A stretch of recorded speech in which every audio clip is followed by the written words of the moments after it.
రాష్ట్ర హైకోర్టు ఆదేశాల మేరకు జిల్లా న్యాయ సేవా అధికార సంస్థ నాగర్ కర్నూలు ఆధ్వర్యంలో జిల్లా కోర్టు ప్రాంగణంలో నిర్వహించిన లీగల్ సర్వీస్ యూనిట్ ట్రైనింగ్ 2 రోజుల ప్రోగ్రాం కార్యక్రమానికి ముఖ్య అతిథిగా జిల్లా ప్రధాన న్యాయమూర్తులు డి రాజేష్ బాబు సబితా హాజరయ్యారు.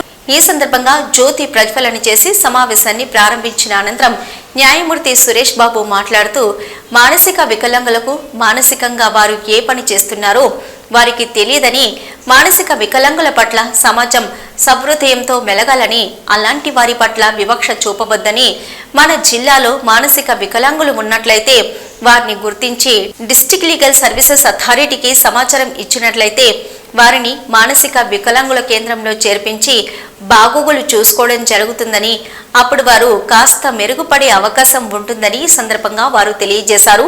అనంతరం న్యాయమూర్తి శ్రీమతి జి సబిత మాట్లాడుతూ మానసిక వికలాంగుల పట్ల మనము సోదర సోదరి భావంతో మెలుగుతూ వారి కుటుంబ సభ్యుల అనుమతితో వారిని ప్రభుత్వ మానసిక కేంద్రంలో చేర్పించినట్లయితే వారు కొద్ది రోజులకు మంచిగా అయ్యే అవకాశాలు చాలా వరకు ఉన్నాయని, అలా చేర్పించిన వారు సమాజానికి ఎంతో మేలు చేసిన వారు అవుతారు. ఇందుకు అందరూ సహకరించాలని కోరుకుంటున్నట్టుగా వారు తెలిపారు. ఈ కార్యక్రమంలో న్యాయవాదులు మధుసూదన్ రావు, శ్యాంప్రసాద్ రావు, ఎస్ఆర్ సత్యనారాయణ గాలతో పాటుగా పారా లీగల్ వాలంటీర్లు కేశవరెడ్డి, ఎన్ రాజు, బాలరాజు, వంశీ, నాగరాజు, శిరీష, సాయి లక్ష్మి తదితరులు పాల్గొన్నారు.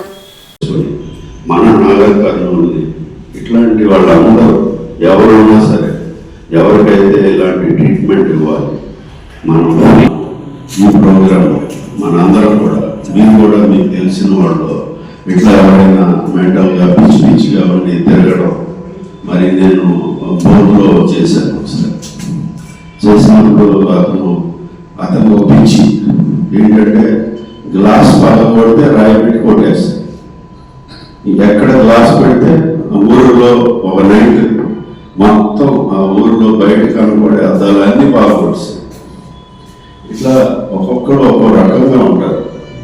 అయితే అలాంటి వాళ్ళందరినీ మనం వేగంగా తీసుకుని వాళ్ళని ట్రీట్మెంట్ పంపించి చేస్తాం. అలాగే నేను సికింద్రాబాద్లో నేను జిల్లా జడ్జిగా ఉన్నప్పుడు ఒకడు మర్డర్ చేశాడు. చేసినప్పుడు అతనికి మర్డర్ అని తెలియక అతను మరి అప్పుడు కోర్టు కూడా అంటే నా ముందు ప్రొడ్యూసర్ అది ఇది ఎవరు గ్రహించలేదు. ఆ ఎగ్జామినేషన్ చేసినప్పుడు 228 ఎగ్జామినేషన్ చేసినప్పుడు అతన్ని పిలిచి అడిగితే అతను ఇర్రేషనల్ ఆన్సర్స్ మరి నా మీదే దూకడానికి బెంచ్ మీదకి వచ్చేసాడు. వచ్చాక ప్రయత్నం చేశాడు. మన అటెండర్ వాళ్ళందరూ ఏంటిది అని చూసుకుంటే అతను మళ్ళీ బెయిల్లో కూడా ఉన్నాడు. మరి ఇలా ఉన్నాడు ఏంటి అని చూసి మొత్తం అతన్ని వెంటనే డాక్టర్ గారిని పిలిపించి కోర్టులో చూస్తే సార్ ఇతనికి మెంటల్ ఉంది సార్, మళ్ళీ దాన్ని ఒక పద్ధతి ఉంటుంది, ఒక ప్రొసీజర్ ఉంటుంది. ఆ ప్రొసీజర్ మనం ఫాలో కావాలి. సిఆర్పిసిలో ఫాలో అయింది. ఆయన ఎర్రగడ్డగా పంపించి మొత్తం కోర్టు ప్రొసీడింగ్స్ అన్నీ స్టే చేసేసి అతన్ని బయటికి పంపించి ఫ్యామిలీ మెంబర్ ఒకటి రెస్పాన్సిబుల్ పర్సన్ తీసుకొని అతనికి మెంటల్ అయ్యే వరకు ఈ కేసు 302 ప్రొసీడింగ్స్ అన్ని స్టాల్ చేయడం జరిగింది. తర్వాత మళ్ళీ నేను కూకట్పల్లికి ట్రాన్స్ఫర్ అయ్యాను. తర్వాత అదేమైంది మనకు తెలియదు. కాబట్టి మన ముద్దాయిలో కూడా మీ క్లయింట్స్లో కూడా ఉండొచ్చు. అంటే ఇది ఏంటంటే కొన్ని లూసిడ్ ఇంటర్వెల్స్ ఉంటాయి.